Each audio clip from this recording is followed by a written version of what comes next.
నమస్కారాలు. ఎలక్షన్స్ అయిపోయి రిజల్ట్స్ వచ్చిన తర్వాత ఇదే మొదటి నా విజిట్. ఇది ఇందాక కృష్ణదాస్ గారు మాట్లాడుతూ ఉంటే ఎలక్షన్ రిజల్ట్స్ వచ్చినప్పటి నుంచి ఇప్పటిదాకా రాలేదు అని, అది పోయింది అంటే నేను ఒకటే పెట్టుకున్నాను.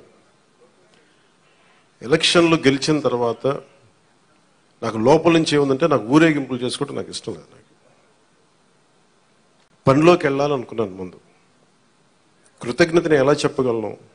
ఈరోజు వచ్చి పెన్షన్లు వచ్చి నేను కృతజ్ఞత చెప్పుకోగలను. ఎందుకంటే నేను ఒకటి పెట్టుకుంది ఏంటంటే, ఒక సభ పెట్టాలి అంటే చాలా శ్రమ అవసరం అవుతుంది. ఒకసారి పోలీస్ శాఖ నలిగిపోతూ ఉంటారు. చాలా వనరులు, మానవ వనరుల దగ్గర నుంచి అన్ని రకాల వనరులు చాలా అత్యవసరం అయితే తప్ప అది ముందుకు తీసుకెళ్ళకూడదని అనుకుంటాను. సో ముందుగా నేను ఒక భారీ సభ పెట్టో లేదంటే ఊరేగింపులు చేసుకొని ఇవన్నీ చేయడానికి ఇబ్బంది ఏం లేదు. కానీ చేస్తే చాలా విలువైన మీకోసం పనిచేసే సమయం పోతుంది. పైగా నేను తీసుకున్నవి చాలా కీలకమైన శాఖలు: పంచాయతీరాజ్ శాఖ, అటవీ పర్యావరణ శాఖ, దాంతోపాటు పొల్యూషన్ ఉంటుంది, పొల్యూషన్ శాఖ, అలాగే సైన్స్ అండ్ టెక్నాలజీ. పంచాయతీరాజ్లో దాదాపు 3 చాలా కీలకమైన విభాగాలు ఉంటాయి. వాటన్నిటినీ చదవడానికి, అవగాహన చేసుకోవడానికి చాలా సమయం పడుతుంది. ఆ పరిపాలన అంటే ఆ శాఖ తాలూకు పరిపాలన వ్యవస్థ ఎలా ఉంటుంది, అడ్మినిస్ట్రేటివ్ డిఫికల్టీస్ ఏముంటాయని, ఇవన్నీ అర్థం చేసుకోవడానికి నేను ఈ సమయం తీసుకున్నాను. ఈ సందర్భంగా నేను పిఠాపురం నన్ను గెలిపించిన, భారీ మెజారిటీతో గెలిపించిన ప్రజలందరికీ నేను రుణపడి ఉంటాను. నేను ఎక్కువ మాటలు చెప్పి తక్కువ పని చేయదలుచుకోలేదు, తక్కువ చెప్పి ఎక్కువ పని చేయదలుచుకున్నాను. ఇది మొన్నదాకా మనం తిట్టుకున్నాం, గత ప్రభుత్వాన్ని విధానాలని మనం అనుకున్నాం, విమర్శించాం. ఇప్పుడు ఛాలెంజ్ ఏంటంటే, మనం ఏ ప్రామిసెస్ అయితే చేశామో, ముఖ్యంగా ఇందాక మన దివ్యాంగుల మనకి సోదరి మాట వింటా ఉంటే, నేను ప్రతిసారి జనవాణి కార్యక్రమానికి వెళ్తున్నప్పుడు ఎన్నోసార్లు వాళ్ళు కూర్చొని అవగాహన చేసుకున్నాం. ఈ 3,000 ఇవ్వలేని పరిస్థితులు, ఒకళ్ళు ఇచ్చిన చాలీచాలని పరిస్థితులు. ప్రతిసారి చాలా సందర్భాల్లో నేను చంద్రబాబు గారు దీన్ని చెప్పాను. ఈ అత్యంత వెనకబడ్డ, నిర్లక్ష్యానికి గురి కాబట్టి ఎవరు ఉన్నారంటే దివ్యాంగులే ఈ మన భారతదేశపు సమాజం ముందుగా మనం పెట్టుకోవాల్సింది. సో ఆ దాంట్లోనే అదంటే ఆ క్రమంలో ముందుగా ఈరోజు మేము మాట్లాడుకున్నప్పుడు చాలాసార్లు చెప్పాను ఇట్లాంటివి ఉండాలి. అలాగే స్కిల్ డెవలప్మెంట్, ఇలాంటి మీరు చూస్తే మొదటి పెంచిన ఈ పెన్షన్లో పెన్షన్ విధానం గత ప్రభుత్వం మాట్లాడుతున్నప్పుడు, ఇందా కృష్ణదాస్ గారు మాట్లాడతా, మేము వస్తే ఈ పెన్షన్ విధానాన్ని రద్దు చేస్తారు. మేము దానికి కొన్ని ఇంతలు పెంచి ఇచ్చాం తప్ప తగ్గించలేదు. ఇది చాలా ఛాలెంజింగ్, అది కూడా చెప్తున్నాను మీకు. మీ దృష్టికి కూడా తీసుకురావాల్సింది, వైసీపీ ఒక పెన్షన్ మీకు ఇవ్వాలి.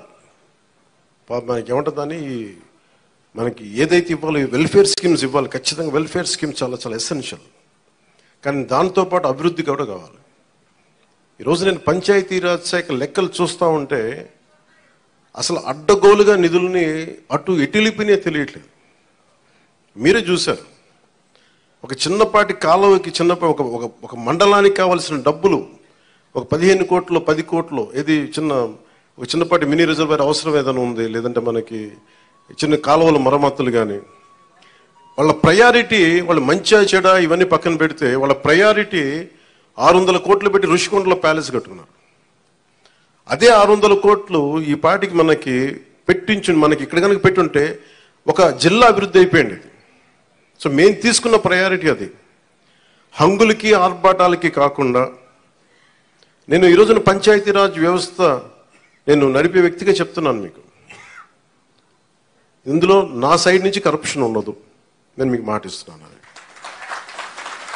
పర్యావరణ శాఖ సంబంధించి దాన్ని బలోపేతం చేస్తాం.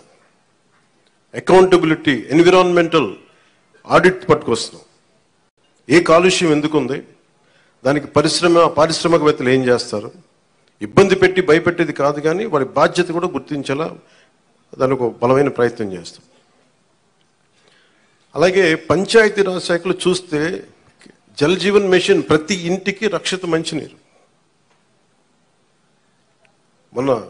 మన పిఠాపురం సమస్య కాకుండా మనం కూర్చోబెట్టి ఈ మధ్యన ఈ కొల్లేరు కైకలూరు నియోజకవర్గం గురించి చూస్తే 80% అన్ని చేపల చెరువులు ఉన్నాయి, తాగడానికి నీళ్లు లేవు. గోదావరి పారుతూ ఉంది, మన గోదావరి జిల్లాలో గోదావరి నది పారుతూ ఉంది, కానీ తాగడానికి ఇబ్బంది పడిపోతా ఉన్నాం. మన పిఠాపురం చూస్తే వెళ్తే ఎక్కడ చూసినా ఉప్పాడ, మనకి కొత్తపల్లి ఉప్పాడ ప్రాంతం, మిగతా ప్రాంతాలకు వెళ్తే తాగడానికి మనకు నీళ్ళు లేవు. కేంద్రం నుంచి ఎన్ని నిధులు ఉన్నాయంటే జల జీవన్ మిషన్కి అసలు నిధులకి కొరత లేదు, మనం అడగాలి తప్ప. ఎందుకు చేయలేకపోయారు అంటే దానికి అర్థం కాలేదు నాకు. పంచాయతీరాజ్ అధికారులు చెప్పింది కేంద్ర జల జీవన్ మిషన్కి ప్రతి ఇంటికి రక్షిత మంచినీటికి మీరు డబ్బులు అడగాలే కానీ ఇస్తారు. ఒకసారి కొన్ని పథకాలేమో కేంద్రం ఇచ్చేది 70% ఉంటుంది, 90% ఉంటుంది. దీనికైతే చాలా మ్యాక్సిమం ఉంది. దీనికి నాకు ఎగ్జాక్ట్ ఫిగర్ గుర్తులేదు, 90, 70 అని. అంటే మ్యాచింగ్ గ్రాంట్ ఇవ్వలేని పరిస్థితిలో ఉంది. మ్యాచింగ్ గ్రాంట్ కొన్ని చోట్ల 40 కోట్లు ఉంది, 50 కోట్లు ఉంది. 40, 50 కోట్లు 200, 300 కోట్లు చేస్తే మనకి కేంద్రం నుంచి 1000 కోట్లు వచ్చేస్తాయి. అంత మ్యాచింగ్ గ్రాంట్ కూడా ఇవ్వలేని పరిస్థితిలో మ్యాచింగ్ గ్రాంట్ ఇవ్వలేకపోయారు, కానీ ఋషికొండలో ఇల్లు కట్టుకున్నారు. బూడిదలో పోసిన పన్నీరు, అది బాధేస్తుంది. అంత విలాసవంతమైన భవనం, ఓకే వాళ్ళు అనుకున్నట్టుగా నేను వాళ్ళ ఆ వాదనకి నేను సరే అంటున్నాను, ఓకే మీరు అన్నట్టుగానే అది కూర్చోబెట్టి ఎవరైనా విఐపీస్ వస్తే ఉండటానికి అంత అవసరం ప్రస్తుతం. నాకే క్యాంప్ ఆఫీస్ ఇస్తే నన్ను అడుగుతా ఉన్నారు ఏం చేయమంటారు మరమ్మతులు అంటే, ఏం చేయగల అలా ఉంచండి అన్నాను. కొత్త ఫర్నిచర్ ఏం కొనకండి, నేను తెచ్చుకుంటాను అవసరం అయితే. అలాగే మన సెక్రటేరియట్ నుంచి స్టాఫ్ వచ్చారు, మీకు ఈ మధ్యన అసెంబ్లీకి వచ్చారు కదా, మీకు జీతం ఈ 3-4 రోజులు కలిపి మీకు 35,000 వస్తుంది మీకు అని సంతకాలు పెట్టే మనస్కరించలే. నేనేమనుకున్నాను, జీతం తీసుకొని పని చేద్దాం అనుకుంటే యాక్చువల్లీ లోపలికి వెళ్ళి పంచాయతీ నిధులను చూస్తూ ఉంటే డబ్బులు లేవు. పంచాయతీ శాఖలు ఎన్ని వేల కోట్ల అప్పులు ఉన్నాయో తెలియట్లా. ఒక్కొక్క హెడ్ తవ్వే కొద్దీ, అంటే ఒక్కొక్క దానికి ఏ హెడ్ కింద ఎంత ఖర్చు అవసరం అని తవ్వే కొద్దీ అసలు అనంతంగా లోపలికి వెళ్తానే ఉంది. మాకు ఒకటే అనిపించింది, ఇవన్నీ కరెక్ట్ చేయాలి. ఇవన్నీ ఇంత అప్పుల్లో మనకి పంచాయతీరాజ్ శాఖ ఉన్నప్పుడు నాలాంటూ డబ్బులు తీసుకోవటం చాలా తప్పు అనిపించింది. అందుకని వాళ్ళు చెప్పి నేను జీతాన్ని వదిలేస్తున్నాను, నా జీతాలు ఏం వద్దు, కానీ నా దేశం కోసం, మా నేల కోసం పని చేస్తాను. ఎందుకంటే ఇది పరిస్థితుల్లో మేము ఇచ్చే పరిస్థితుల్లో ఉండాలి మనందరం. అలాగే ప్రతి గవర్నమెంట్ ఉద్యోగులకు సంబంధించి కానీ, పోలీస్ శాఖకు సంబంధించి కానీ, వాళ్ళు టీఏలు, డిఏలు, రిక్రూట్మెంట్, ఇవన్నీ చాలా కష్టసాధ్యమైన సమస్యలు. ఇవన్నీ చెయ్యాలి, యాక్చువల్ బాధ్యత ప్రభుత్వాలకి. నేను ఈ రోజున ప్రభుత్వంలో భాగస్వామిగా చెప్తున్నాను, నేను అద్భుతాలు చేస్తాం అని చెప్పట్లే, కానీ మీకు జవాబుదారీతనం ప్రభుత్వం ఉన్నట్టుగా చెప్తాం. ఈ రోజున చేయగలిగేది చేసి చూపించాం. ఈ రోజున రాగానే మొదటి సంతకం గౌరవ ముఖ్యమంత్రి శ్రీ చంద్రబాబు గారు పెట్టింది ఇదే. మేము అనుకున్న స్కిల్ సెన్సెస్ నేను ముందు ఇనిషియేట్ చేశాను. ఇక్కడ వారాహి సభలో చెప్పాను, స్కిల్ డెవలప్మెంట్ జరగాలి. ఒక యువతలో ఎంత ప్రతిభ ఉందో తెలియదు మనకి, వారి ప్రతిభను వెలికి తీయాలి, వారి సమర్థతను వెలికి తీయాలి. వాటిని పెట్టుకుని అది 5 సంతకాలు అది ఒకటి అయింది. అలాగే ఈ రోజున మేము మాట చెప్పినప్పుడు మన పిఠాపురం నియోజకవర్గానికి సంబంధించే